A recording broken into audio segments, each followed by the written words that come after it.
Welcome to How Not to DM. I'm your host, Derek. Thanks for joining me on my quest to interview the very best dungeon masters on this plane of existence.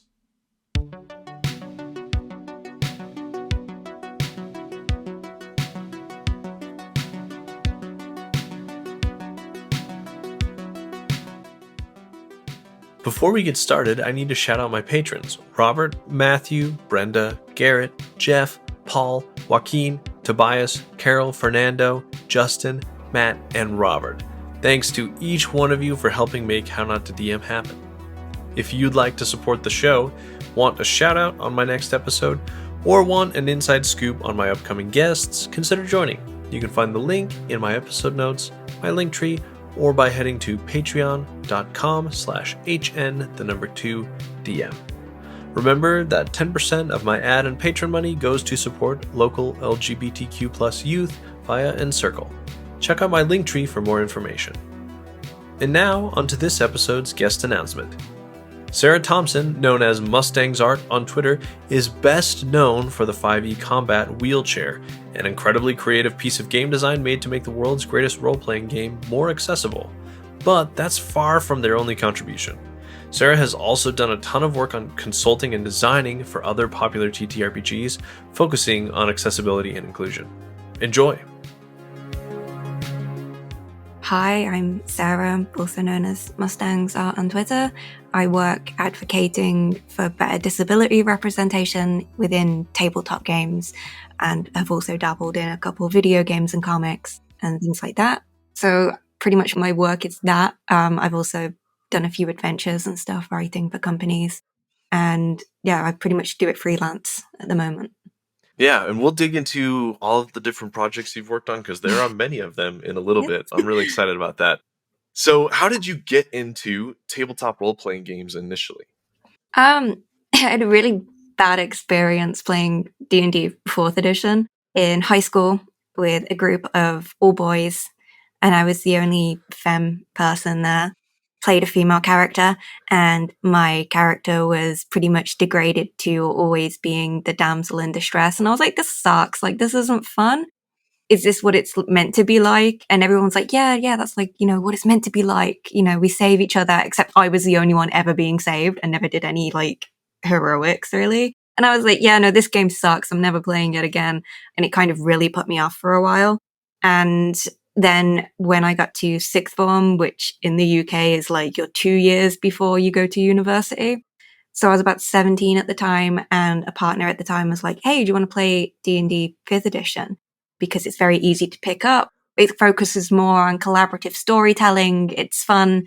Me and my friends play it. I'm an experienced DM. And I was like, I don't know, really, because I was kind of tentative after the 4th edition experience. And they were like, oh no, like I'll run a one shot for you, just you and me, and I'll DM and we'll just run it. And I did that with just a quick character I rolled up, and I really enjoyed it. And I was like, oh my God, this is like what it's meant to be like. And yeah, she was like, yeah, it's meant to be like that. Like it's meant to be fun. Then I got into my first real campaign, which was Curse of Strahd, and kind of just fell in love with the game.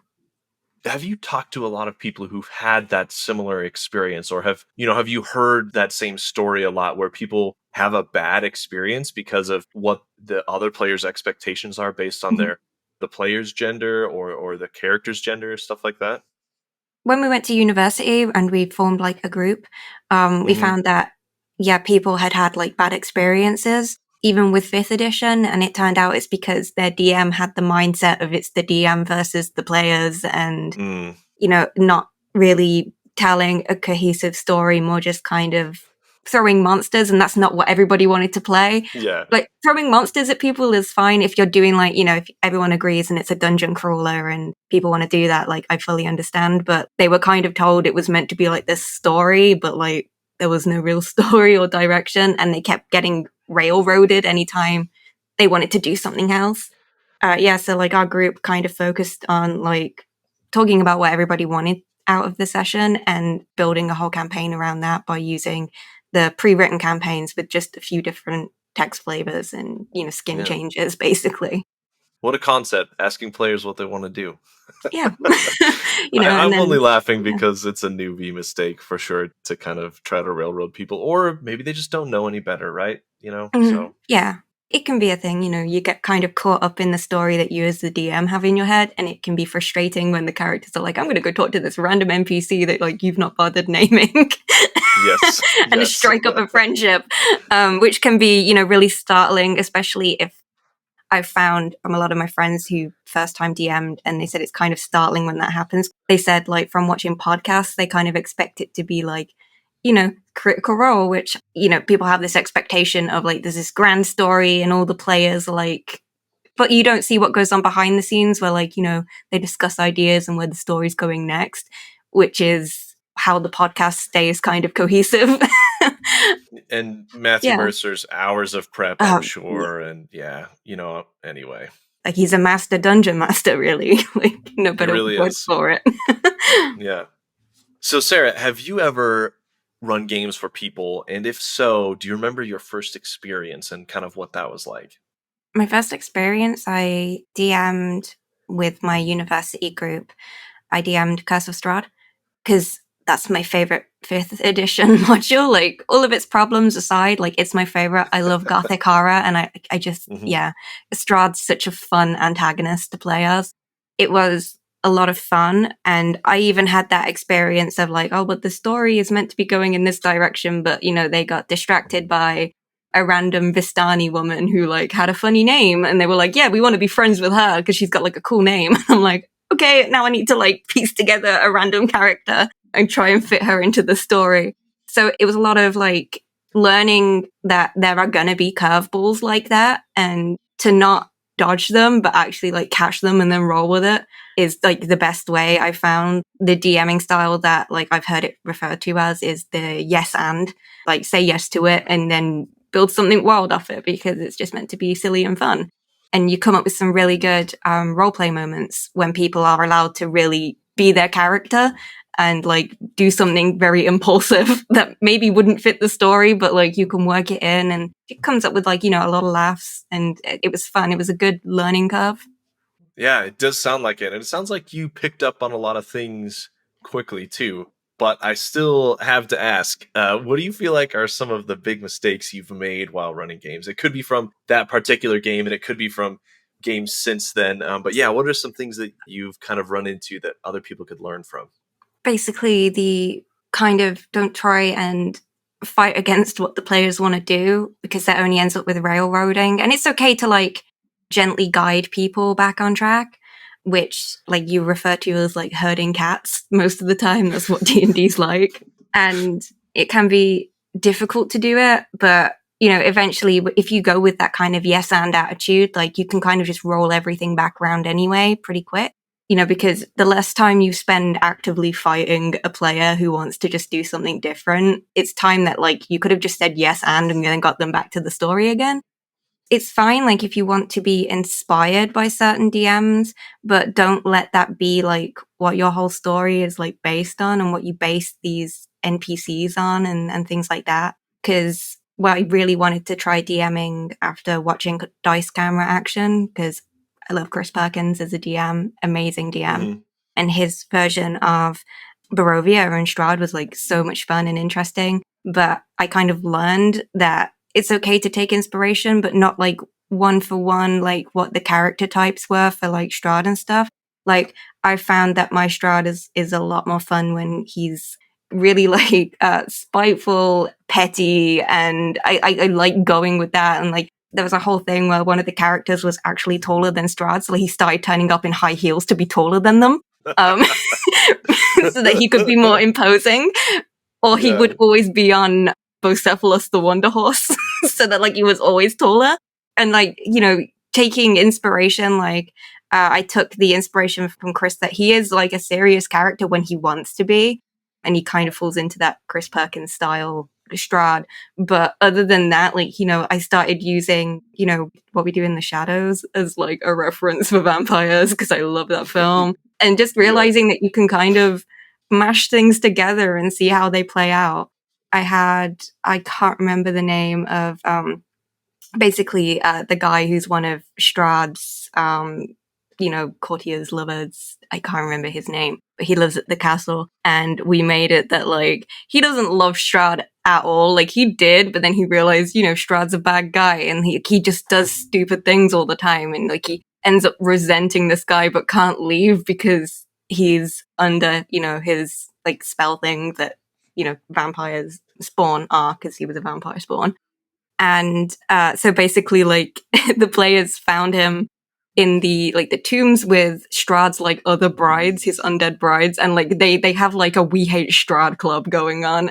And it ended up with the characters kind of bonding with that character, and eventually, like, he did, like, a kind of, like, full 180 and ended up betraying Strahd, like, and it was, like, this big, like, plot twist, because, like, everyone was like, oh no, he's, like, Strahd's, like, support, basically, even if he doesn't like him. And then he was like, no, like, I'm gonna sacrifice myself to, like, make sure the party win, which was a lot of fun and was, very emotional for the players, because they were like, oh no, he's dead. Like, super sad about it. What a story arc for a character that otherwise wouldn't have had that. Yeah, that's really funny.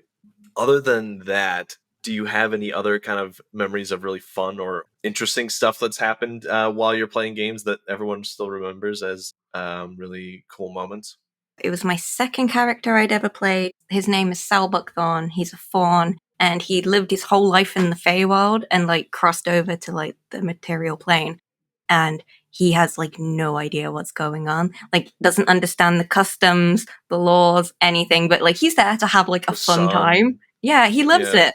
Yeah, like, he's having a great time. And, like, everybody else in the party had, like, so much emotional baggage. And he was, like, the really, like, optimistic guy, even though he had some baggage himself. And yeah, he was a lot of fun. And there was a whole bit where it was the Storm King's Thunder that we were playing through. And there's a scene where you go in and it's meant to be this whole fight against fire giants and a couple of, like, the cloud giants and all of that. And my character, he had plus 12, I think, at that point in persuasion, because he was a bard, very charismatic. He was a valor bard. It was the first time I played that. It was a lot of fun. And everyone was, like, preparing for a fight, and I was like, no, let my character speak. He's going to try and reason with these people.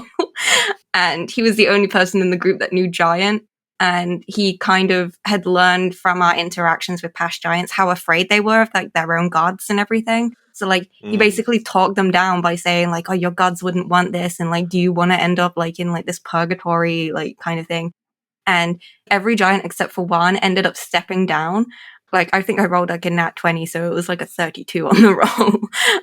But one of the Giants just happened to resist it. And because she was, like, this character that was, like, very stoic, set in her ways, we ended up having to fight her to the death for honor. Because she was like, if you can beat me, then I'll allow you to, like, help the Fire Clan, basically. We were like, okay. And so we fought her to, like, the death in, like, a duel. And that was just, like, so cool, because, like, that was the first time my character did this, like, really big thing, and I got to be in the spotlight.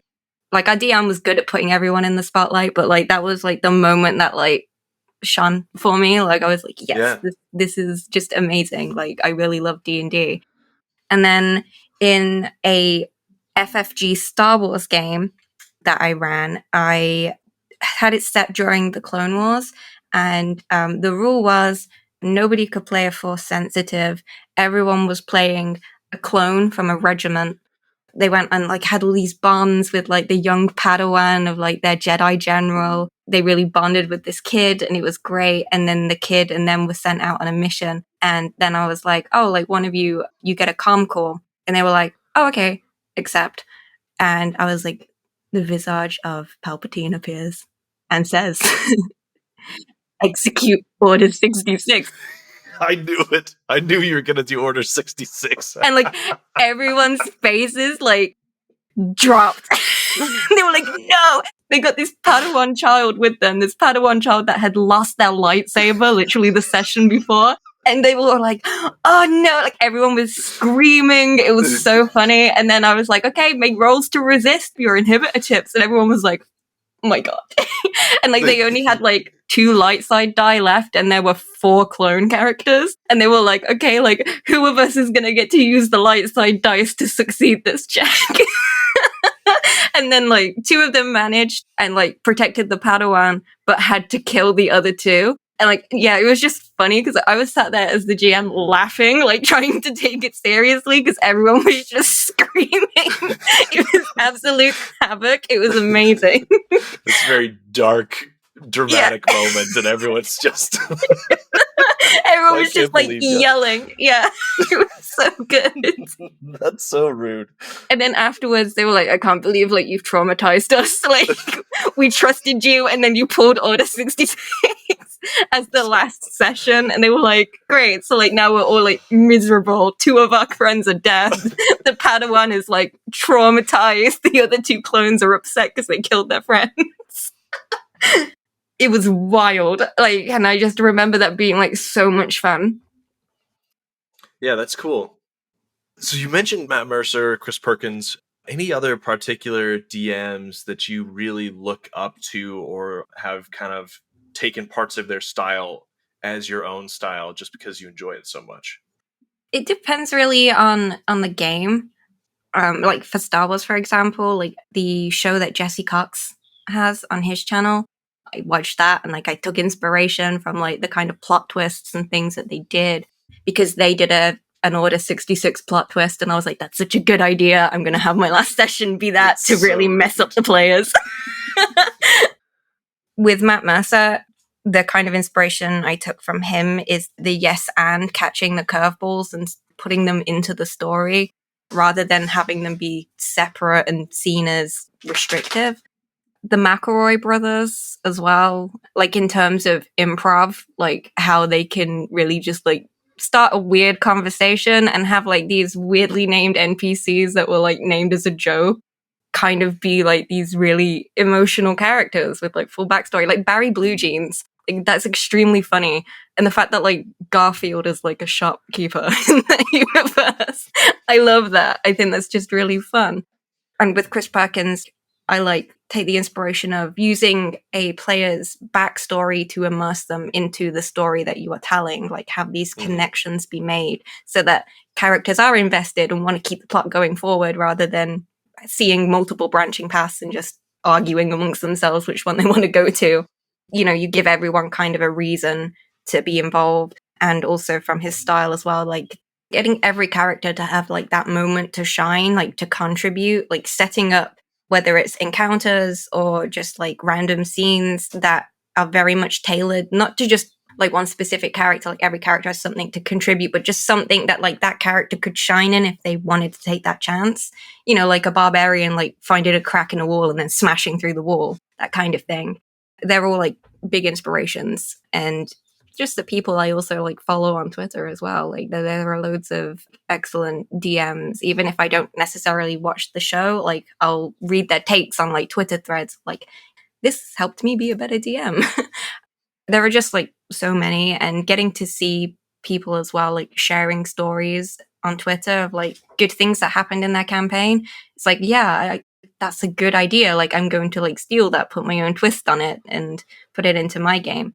There are people who just like write blogs about like their DMing experience too, and there are lots of like YouTube videos. The WotC channel actually has like a lot of good videos on like how to DM, especially the Matt Mercer one, because it really pushes that narrative of you don't have to be doing Critical Role to play D&D, right? Like, he makes that very clear. It's a trap that a lot of first-time DMs, like a couple of my friends DMing for the first time, kind of fall into. They want to make this huge world, and it ends up becoming too much of a burden to kind of keep it all together when you're only just starting out. I'm like, you do realize, like, Matt Mercer, like, built this like whole setting for like years before he even like played. And he's been DMing for years too. Yeah. And it's why I say, like, you can take inspiration from these DMs, but like don't try to be them. Be your own DM. You bring something to the table that those other DMs won't, whether it's because you do like really good goblin voices, or you're really good at carrying a small thread and then having it brought up later as like this big plot twist, or whether you just change a setting like Waterdeep and reflavor it a different way, in a way that you want to see it and have it be. I had Jarlaxle Banery in my game because I was like, oh, in 5th edition, like, his clothes are kind of boring. I'm bringing back the crop top and the rainbow cape that he has. Like, very flamboyant, over the top, and had a fun time being really campy. Like, he's a really fun, campy, like, antagonist. And, taking inspiration from the D&D novels too, like, especially when it comes to characters who are antagonists. Like, the I Strahd novels are brilliant. I mean, so are, like, all the Ravenloft novels, really. And the Drizzt novels, especially when Jarlaxle turns up for the first time, and he's got, like, these clanky spurs on his high heel boots. And I love him. Like, the second he arrives, you're like, I love this man immediately. He's a great character. The fun thing is that you can take that idea and then change it, put a twist on it, whether you're, like, mocking a certain genre or you're wanting to rewrite a certain genre. There's a lot there, and you can bring your own voice to it, which is going to be different from somebody else's voice to it. Honestly, that's the best way to do it, is to just pick a few things that you like and then keep looking for more inspiration. So, awesome. And now a word from How Not to DM's sponsors. Let's start off with Gemmed Firefly. Need a fresh look for the new year? Head on over to gemmedfirefly.com for the newest tees, mugs, and home goods styled with D&D gamer humor and aesthetics. As always, Gemmed Firefly makes every shirt to order, bringing you all of the softest and most comfortable shirts that thousands have come to love. Listeners of the show get a discount when you use the code DRAGON at checkout. Find your new favorite shirt at gemmedfirefly.com now. And also, Delve Candles. At Delve Candle Company, we make immersive candles with custom blended scents that will add atmosphere and ambiance to your next session. Our scents evoke settings or moods commonly encountered by adventuring parties, and our candles are 100% soy wax for a clean, burning experience. Visit our website at www.delvecandles.com, that's DELVECANDLES.com, and subscribe to our mailing list for 10% off your next purchase. Adventure awaits to those who delve. Just a note from Derek here, I've used Delve Candles. Recently I bought the bag of scent holding pack, which had 7 or 8 different scents for me to try, so I got to kind of test each one of them, and I'm using kind of one for each of my sessions just to see how it works. So yeah, big fan of Delve Candles. Go check them out. And now let's get back to the show. So now we're going to transition to your work specifically, and the first part being, obviously, you're best known as the creator of the combat wheelchair, the needlessly controversial combat wheelchair, might I add. I don't want to dig into that too much, though. Yep. I want to talk about the good stuff. Where did you come up with the idea, and what was the creation and playtesting process like? And I know you're on version 4.0 right now, so yeah, you can talk us through like the different updates you've made as well. It kind of came up in a game I was playing, and most of the people in it, I think if not all, were wheelchair users, ambulatory or full-time. One of the players was like, it'd be just really cool if you could just play a character in a wheelchair, but like a wheelchair that's actually designed to withstand combat rather than just like, a crappy little hospital chair, which is the only thing that D&D had at that point. I was like, oh yeah, like that would be pretty cool. And I was like, yeah, I can think of like 3 actions it could take, like ram, crush, and tire strike, which are still in the core rules today. And that was like the first pretty much iteration of it. Like in personal games, it was just 3 actions that you could take. And then as we played, it was like, okay, what about stairs? What about climbing? What about fighting styles? Things like that. And it's things that I've learned from researching on Paralympic sports, things like murder ball, which is so intense, wheelchair archery, wheelchair fencing, there's even wheelchair swimming and climbing, like rock climbing, which is just incredible to see, like the upper core strength that you need to be able to pull, yourself and a chair up is impressive. It kind of came about in my last year of university, so like I was studying for finals and writing my papers and everything. And that idea struck you. Oh no. And then like in the back of like my lecture notebook, I had like all these notes on like things that I'd learned, and was using the university library to go into like the sections that weren't relevant to my course in any way, but took books out anyway. Because the thing is with doing a literature and an English degree is like the library doesn't seem to care what you take out because the course is so vast, like you might end up in a weird department. So like I would just go in and like take loads of books like on Paralympics and different types of sports, and then researched online like what these chairs were actually like and how they were built and all the different designs and the weight, the width of them, everything. With the different updates, it's all been about playtesting and people pointing out, oh, there's this rule, or 5th edition's like, oh, these new rules have been updated, like we've changed a few things, and I'm like, now I gotta go like change everything again and make sure it all fits. The original, like, combat wheelchair was literally just those 3 actions, and then the second version was the actions and how the chair was built and traversing stairs. The next version was, like, what to do if you fall in water, swimming with the chair, climbing with the chair. Wait, no, climbing is in version 4, sorry. That's because I'm working on version 4 at the minute. Lots of crossover. And then I was like, well, I'm going to make combat wheelchair subclasses. And they're not just wheelchair exclusive. Anybody can take these subclasses, able-bodied or not. I was like, yeah, I'm just going to make them. And then I did like the 12 core classes and all their subclasses underneath. Then Matt Mercer was like, yeah, you can use the Blood Hunter, because I asked, I was like, is it okay if I put it in? Because, you know, I'm not making any profit off the chair, so it's a free resource. And as it's not official content, you know, I'm sure it made sense to make sure he was okay with it too. Yeah. So I made a Blood Hunter that used chronic pain. The order of the Siphonic uses chronic pain to, like, basically people who don't have chronic pain, like, will experience it and it will cause damage and be very distracting in combat. And then I made my own class with 4 subclasses, I think it has now, which is the Wafsa, which was literally just me writing a love letter to The Witcher through D&D. And based on the kind of genetics that you got, like mutations that you get a different subclass. So, like, there is Lichdom, which is you become a pseudo-lich, basically. And then there's the School, which is basically like about ghosts, and you can face through walls and become incorporeal and communicate with ghosts. A lot of necrotic damage kind of thing. Then there's one that's pretty much just like a standard Witcher, where you get like a mixed bag of mutations. So like you get things like giant strength, which allows you to like lift way more weight than you normally can. You can also pick up and throw people and cause damage by throwing them a certain amount of feet. You get claws that allow you to sink your fingers into rock surfaces and climb up walls and things like that.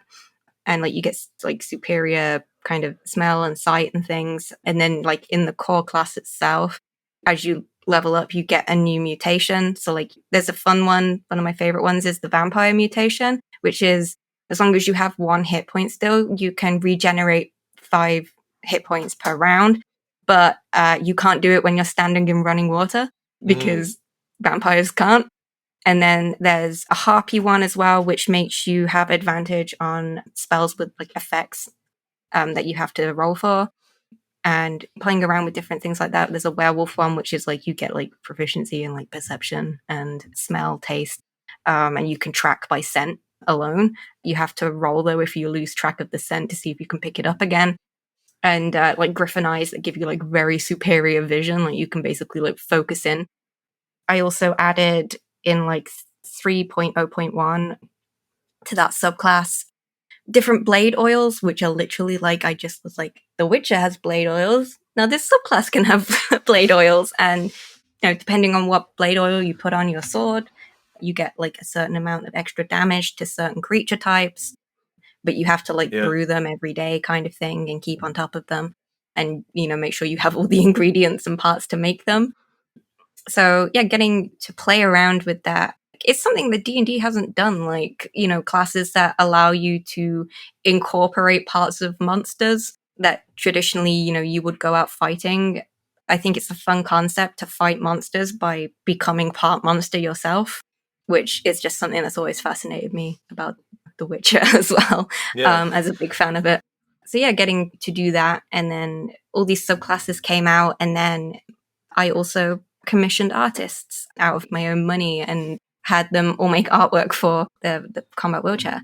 And it wasn't just characters in wheelchairs. There were different disabilities, characters with canes, characters who are blind, characters with service animals, things like that.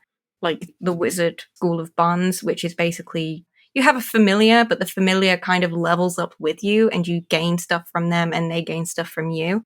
One of the fun traits of it is your familiar also becomes a spell book. Like it knows all your spells for you, so you don't have to carry a spell book around anymore.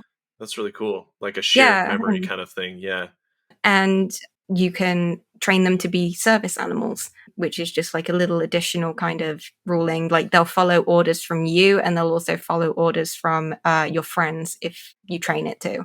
So you can tell it to like do certain things. Like even if it's something as small as open the door or like turn off the light or fetch something for you, they can do that as like part of an action. And yeah, it was really fun to like play around with these concepts and incorporate disability into it and how it would work and how it would affect certain rules. And it's just been a blast, like, and getting to write the upgrades catalog, which I'm currently updating in version 4. There's like 20 new upgrades coming in version 4. And some of them allow you to make the wheelchair become magnetic, so you can pull all of the enemy's weapons towards you and then fire them back out like ammunition. That's pretty cool. Yeah, just lots of fun things like that. And it's been great, like just adding stuff and just going kind of wild with it.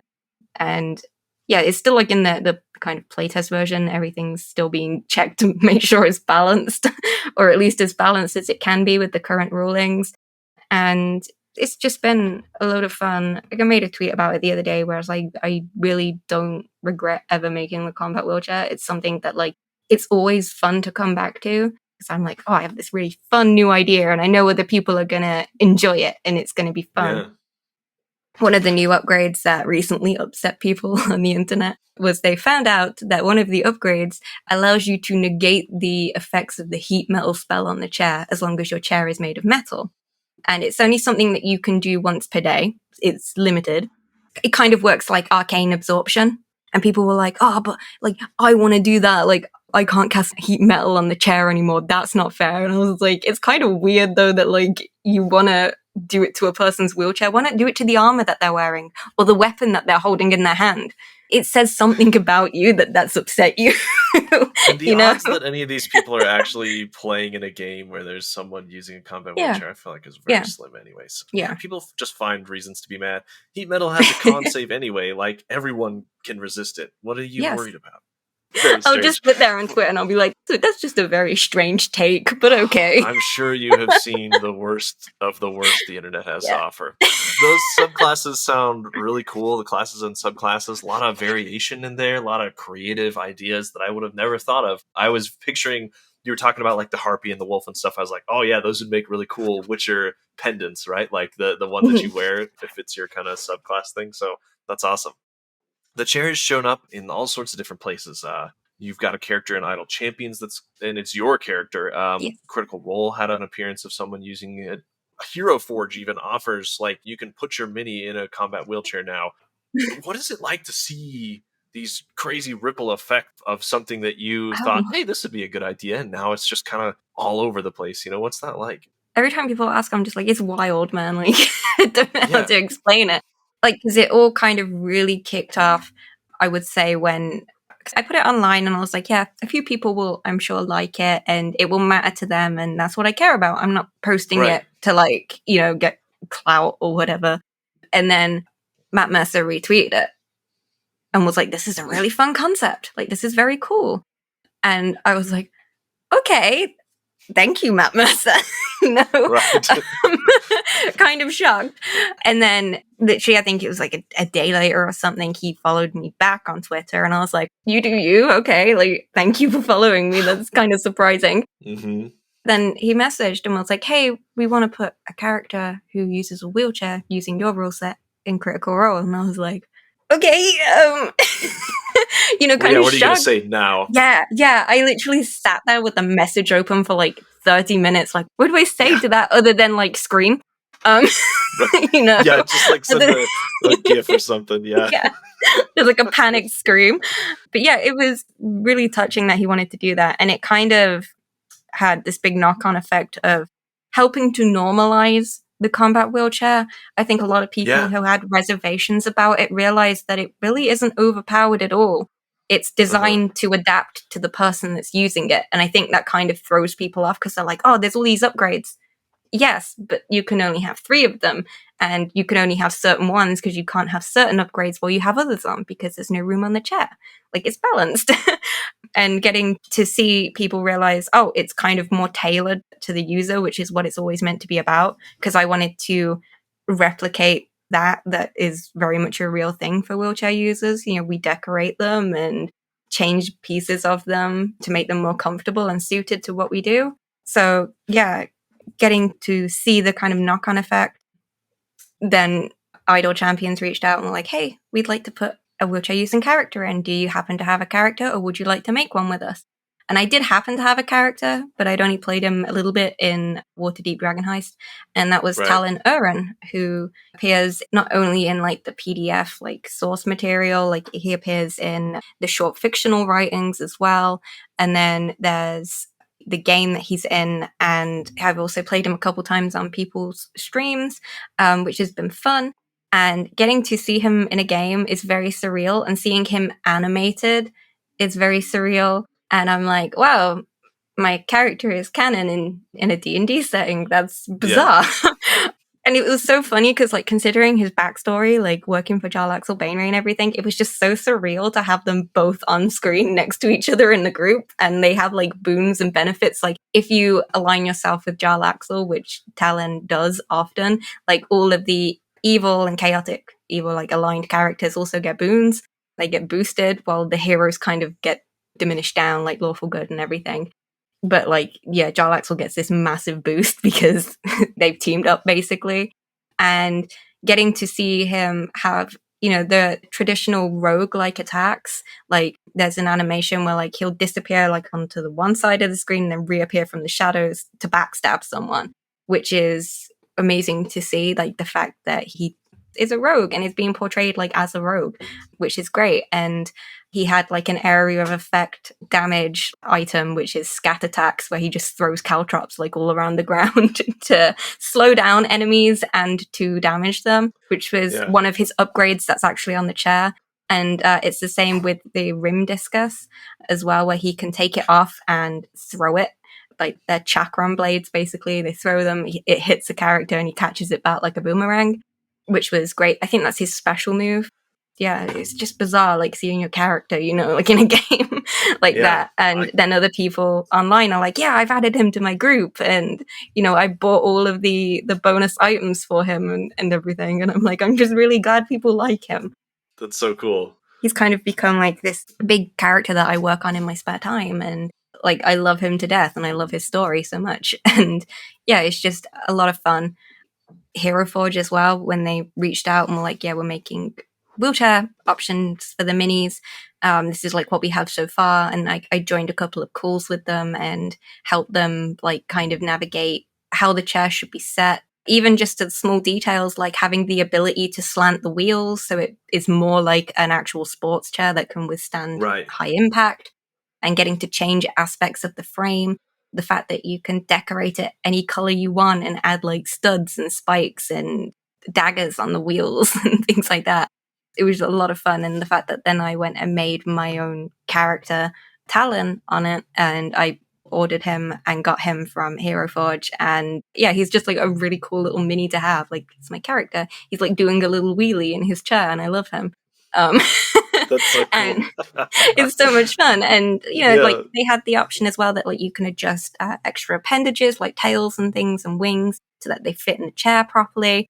There's also, it's so minor, but the option to remove the push handles and put them on and change them, different designs for them, different fabrics that you can have your chair made out of, and that you can even place like your familiar on your chair and things like that.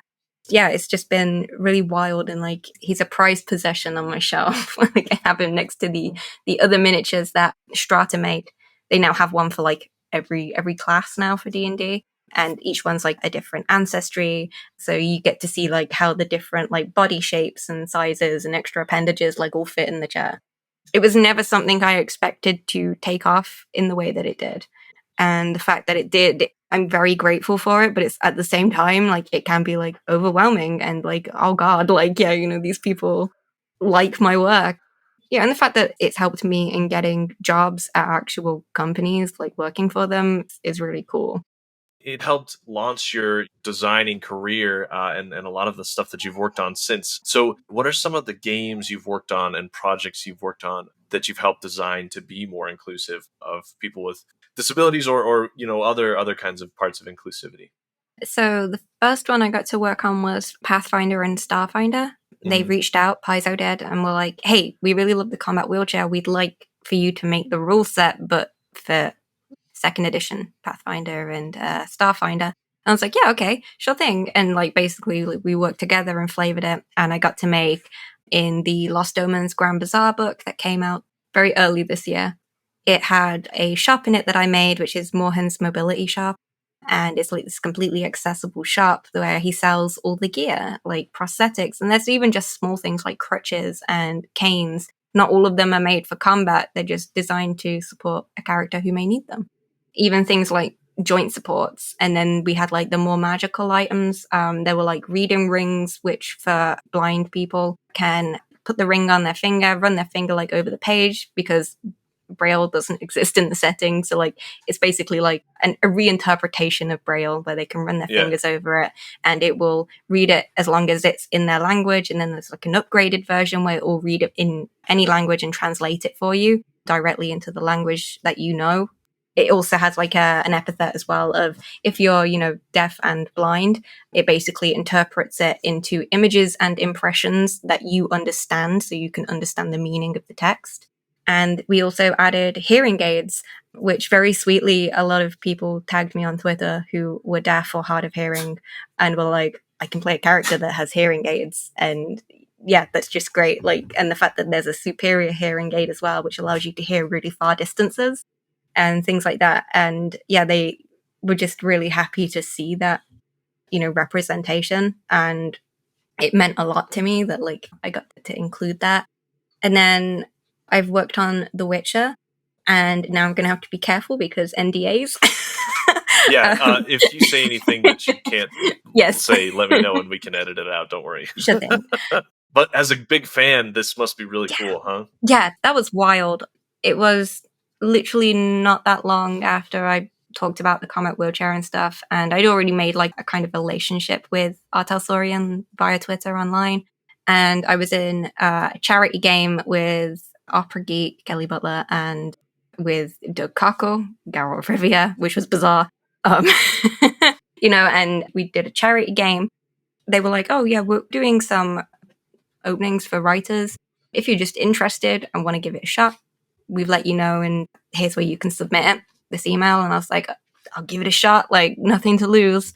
And they were like, oh, the adventure only needs to be 1 or 2 pages long. I submitted a 12-page adventure because it kind of got away from me. And it had like different alternate endings. And I did like a whole section that was a how to pronounce and the translations of Elder Speech as well, because it involved elves and the Scoia'tael. So I was like, here's like, you know, a translation guide on how to speak Elvish. Then they reached out and like, hey, we really liked your one shot and we're making a book, you know, we're making Book of Tales, which is out now. And they were like, yeah, we want you to write an adventure. Bless them. I got probably like the most like intense adventure to write. It was a lot. There were a lot of NPCs, about over 20 different NPCs. All of them have like, you know, different character, like personalities and backstories, and it's a tournament style adventure. So like there are 3 different rounds, and each round like, you know, builds up to like the big confrontation at the end. And then something that's become a bit typical of my writing style for The Witcher is one of many alternate endings that can happen depending on what the players choose. One of the endings that some of the reviewers and people who played it really liked was if the players get a TPK, like a total pie kill, which is something that often happens in the Witcher setting, because it's a very intense, grimdark setting. The GM gets to read out that all these rich people who were like betting on them and treating them like racing horses don't even remember their names, and they just have like a dinner conversation, and the conversation just moves on. And yeah, like it's like, yeah, no one will remember you because you didn't win, kind of thing. And people really like that. They were like, yeah, that feels like very witchery, like, you know, that kind of like bad ending, like in The Witcher 3. Like, I mean, spoilers for a game that's been out for like 7 years now, but the bad ending for that, where Ciri dies and Geralt, kind of overcome with grief, goes to confront the three witches, the three hags, and dies doing so. It's very heavily implied that he dies. He kind of like, you know, falls to his knees, head in his hands, and just, yeah, game over. People were like, yeah, it kind of reminded me of that. Like, you just die and then nobody like remembers you or can find your body. And like, because the kind of implied ending from The Witcher 3 and the bad ending is that Geralt just dies, and like nobody knows until somebody goes and looks for him eventually. Even then, they'd just be like, no witch has ever died in his bed. Oh well. The recent one that came out was the Tome of Chaos, which is a whole big expansion to the Witcher spells. It's changed all the like the spells from like the original core book, kind of updated them so they flow easier in combat and do more interesting things. And, you know, we got approval from CDPR, who are like, hey, these are like spells and stuff that we want to imply or use at some point in whether it's, you know, the Thronebreaker game or any kind of DLCs or future games that they put out. We saw the teaser for the Lynx School on the website not that long ago, which was pretty bizarre to see. I was like not expecting anything to come out of The Witcher, but yeah, that was cool. And the book Tome of Chaos, I wrote the only adventure in it, which is A Binding Clause. And the whole premise of that is taking the ableism that is inherent in fairy tales and in the Witcher setting, where fairy tales literally are history. They happened. You know, Geralt talks about how Cinderella left a glass slipper behind because she got eaten by a monster. And like, he's like, yeah, she died because the Witcher didn't save her. And I was like, okay, cool. Thanks for that, Geralt. Like he tells it to Ciri, and like Ciri's just like traumatized because she's like 10 at the time. And he just says it so casually. Getting to take that and put a twist on it, where the parents who did it, they essentially swap their child who was born with disabilities for a different child because that child is perfect and disabled. And, you know, it's implied that the other child died.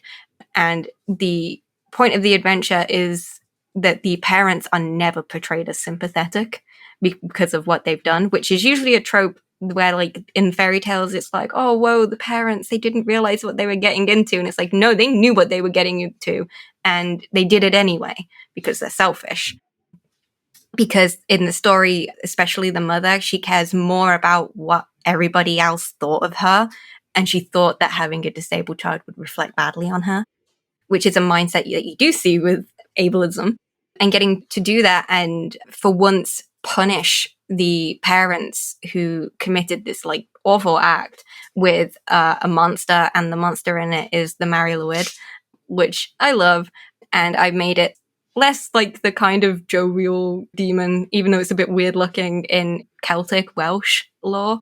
And we put a twist on it where it's a bit more sinister. One of my favorite things is if a player goes outside and tries to look for, basically it stretches its neck out and like looks up to the window. And if the player goes outside and follows the neck into the woods and is like, okay, like where's the body like of this thing? I'm going to kill it. They find that it's basically just the neck that goes on and on and on, like winding around all these trees in like this really like complicated maze. It causes like scratches through the walls. It can mimic the voices of anybody it's heard, or anybody that a player might have known in their life. So like, say for example, a Witcher has a long dead lover. Yeah, it's going to use the voice. Yep, to try and get you to open the door and let it in.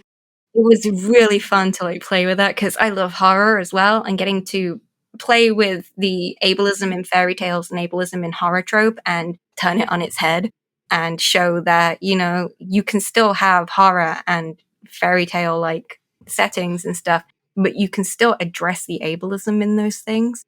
And the fact that like when I got approached to write that adventure, and I was like, hey, I have this like, you know, kind of idea because I've been reading a couple of books lately on disability in just the Middle Ages, which is kind of pseudo what The Witch is set in. and also fairy tales and ableism as well as horror. Would it be okay if I put this in as an element and made it kind of core of the story? The story revolves around this. They were like, oh yeah, like absolutely, like, but you will have to do it because we trust you completely to do this kind of thing. It was great to just be told, yeah, like do it. We want to take that chance and go for it. And a couple of friends who have brought the book and played the story through were like, yeah, it hit really hard at points where like you kind of sympathize with the parents at first because you don't realize the nature of what they've done. And the second, my friend described it as like taking a brick to the face. The second you realize what they've done. Like immediately once they figured out what had happened, they were like, yeah, no, we don't support them at all. And like, even though they beat the monster, they did it for this child's sake because it wasn't the child's fault. But yeah, like getting to see them play through that and that element of the story that I had be at the core wasn't like lost in translation or anything. Right. Like it was very clear. And yeah, getting to do that, and it was just so much fun. I had like so much fun with it. Like knowing it wasn't lost in translation meant a lot because I worked really, really hard on that that adventure. Like pulled like all-nighters at some points, like, you know, tearing my hair out with stress, trying to get that balance of I want this to be part of the story, but not in like a weird like look at us cookie points kind of way. I wanted it to be like very real and genuine and have the players by the end of the game kind of question themselves, especially if like initially the players kind of agree with what the parents did, and then to have them question themselves like, yeah, no, actually like that's not on kind of thing. And also just getting to play around with disability in the Witcher setting was just so much fun. Like I love doing that. Getting to pretty much do anything with the Witcher setting and have it be canon, at least to the CDPR, because everything has to go through them, side of things is amazing. And though this one is under NDA still, I can vaguely say that there is something that's going to come out in the future that I worked on with one of the lead writers for the game, a supplement. And, you know, it's going to be like this whole like focus on expanding out into the Witcher and confronting that it is this dangerous world and, you know, how to kind of navigate that. Yeah, like that's as vague as I can be without saying what's in it. But yeah, I also got to work on cyberpunk and help with disability representation in that regard. You know, the fact that like we made murderball canon in cyberpunk, like the city has its own murderball team and its own like Paralympian sports and things like that as well now, which was just really cool to play around with. And my character is in the artwork for the cyber chair as well. So getting to see one of my other characters in something else that I really like was just, yeah, super cool. Yeah, wow. What is some of the best advice you've gotten from people, or what is some really good advice that you've maybe thought up yourself for people who are out there looking to get more into game design, or for people who are out there running games and want to incorporate more stuff about disability and be more inclusive in their games? I've seen a take recently on Twitter. Someone was talking about it, and then someone else replied and said, but make sure that you're not telling stories that you haven't experienced, or, you know, don't be putting them in just as tokens. So yeah, just maybe if you could give us advice on making our games more inclusive, but also doing it the right way. To get into game design, just go for it. There's no like, you know, set kind of rules. My experience before I made the combat wheelchair was literally just I made this very like small magic item just for my home game, and my players enjoyed it. And then I was like, yes, they've enjoyed it. So now I will take on this massive project during my finals, you know, and write it while I'm doing work. Maybe don't do that, but there's no prerequisite. You don't need to be like super experienced or anything. And the good thing about making, you know, your own stuff is you can go back and revisit it and update it as you get more confident with the rule sets of the games. Like I got more confident with D&D and the combat wheelchair group because of it.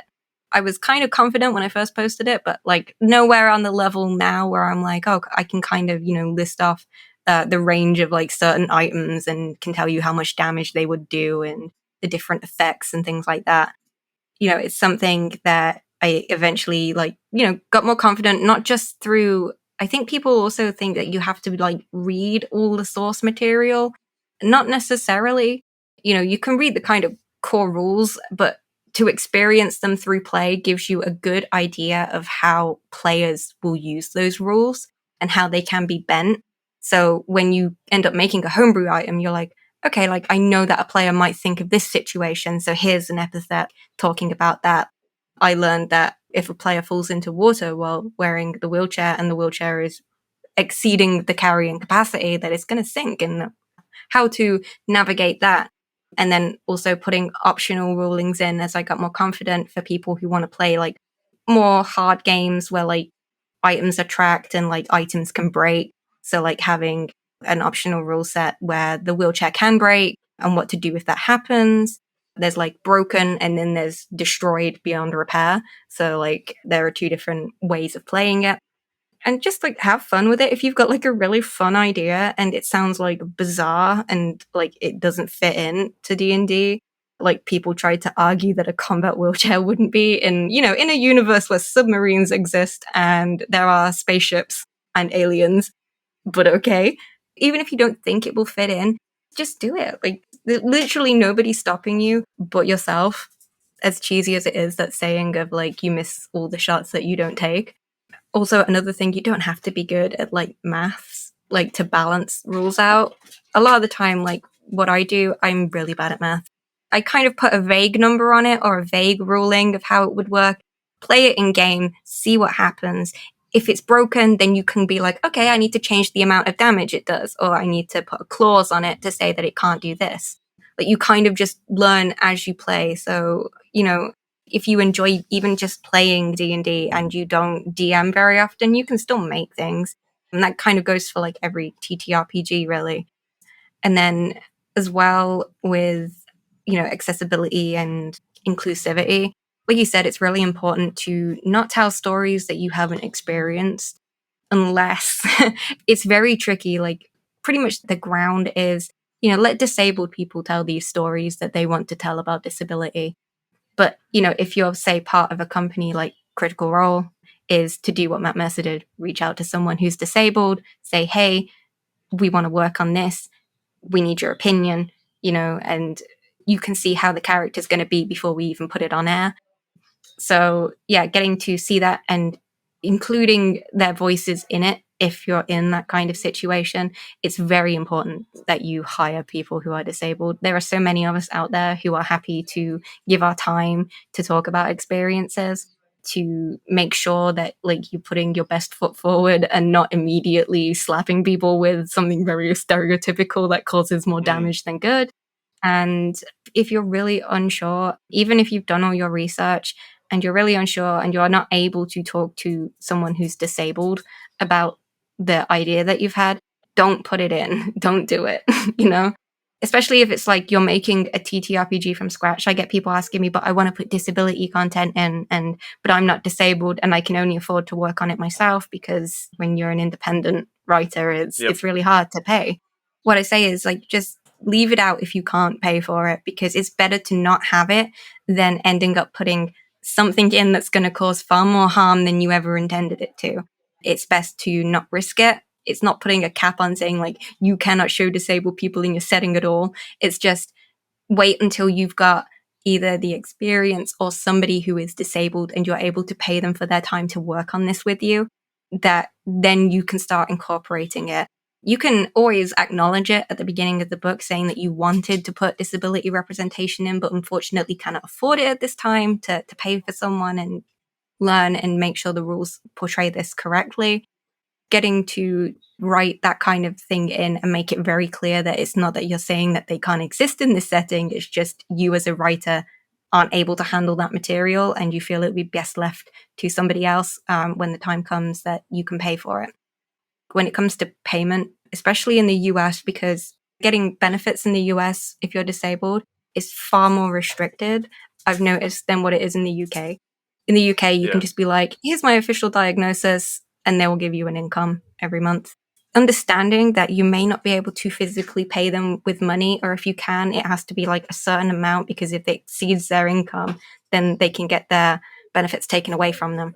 which, they need to get medical care and medicines and such. Be aware of that, but you can also at the same time is compensate them in different ways. If it's something like you go on their Amazon wish list and you buy them a few items, you send them gifts. Like I had somebody who at the time when I wasn't officially like doing this job and I couldn't make much money off it due to the kind of situation that I was in, I was like, oh, it's fine. And they were like, okay, well, I'll buy you a video game. What's a video game that you've really wanted? I was like, oh, well, I'd like Animal Crossing. And they were like, yeah, okay, well, I'll buy you Animal Crossing, the new one then. And when that came out, yeah, I got gifted that. So even if it's just small things like that is a good way to kind of show your support, even if you physically cannot give them money for the work that they've done. You're asking a lot out of a person, their time to talk about experiences that may be like very difficult or tiring for them to talk about, making sure that you are compensating them for their time and, for the work that they've done. And also acknowledging as well that they worked on it, because I've seen some people who don't even like credit the sensitivity readers and consultants that they've had. Like Critical Role does it pretty well. Like they'll have like a thing in their Twitch chat that says like who helped and like are very clear about it on the wiki and such. And like I only know that because like somebody saw that I was credited on the Critical Role Wikipedia, which was just really funny. I didn't realize. Yeah, so like just make sure you have a section that's like, I had a consultant that worked on this. This is their name, where you can find them. Show them support. Yeah, credit where credit's due kind of thing. Yeah, like you do it for artists and you do it for writers and game designers. You should do it for the people who are there making sure that you aren't putting out damaging content, especially, when they're talking about experiences that are going to be pretty difficult for them to talk about, or at least very tiring because like, they're having to explain themselves again and again. And it can be really hard. Like sometimes I get burnout from that with my job where I'm just like, yay, like the fifth person this week, I've got to tell the same stuff to. It can be very difficult. And also be understanding if you ask them and they say that unfortunately they can't, whether it's because they've got no spoons for it, they're in a difficult situation right now, or they are just far too burnt out to talk about these things. Like don't kind of get upset by that. It's probably nothing to do with you. Just understand and be respectful of that and just be like, oh, it's okay. Sometimes I get people when I can't do things, especially if I feel I can't handle a certain thing, like blind or hard of hearing representation, where I'm like, I can't do this, but my friends over here can. They might be able to help you. You can ask, oh, do you happen to know anybody who also does this kind of work that I could reach out to? And to, just be very respectful and understand that even though we have these experiences, we don't necessarily owe you our time. It's a difficult thing to talk about. And even though like I do it as a job, like even I find it very tiring sometimes. Just be respectful of boundaries. Understand that these aren't your experiences to tell if you're not disabled. And even if you are disabled and you're looking to get a very niche, like a specific disability experience, like for example, with me, like I've got no idea what it's like to be deaf or blind. So I will pass you on to people who I know work in the industry and be like, they're deaf and blind. They can talk to you about this. Like I can't promise you, that they'll give you their time, but they will at least hear you out or have some resources for you to look at. And make use of the internet. There are a lot of free blogs and resources out there that disabled people write and talk about, and you can understand the experience better through that. And if you happen to use them to make a certain mechanic, if you happen to refer to a certain blog, once again, credit them for that. Even though like you didn't directly ask them for that, you should still just credit them and kind of support their work, because even if it was indirectly, they helped you out. Yeah, 100%. Yeah. Well, thanks so much, Sarah, for talking to us today. I have been looking forward to this for a while, just because I've been following you for quite a while, and I'd love to hear your ideas and your passion for what you do. And I'm also looking forward to seeing version 4 of the combat wheelchair come out. I know you've been working on it for a while now, and you've got some fun updates, and all of the other projects you've got coming too. Your journey is only beginning, so it'll be fun to see where else it takes you. Yeah. Who knows where it will take me, but I'm, just super excited to just get to work on things that I love, and knowing that these things matter to people like me is just great. Yes. Thank you.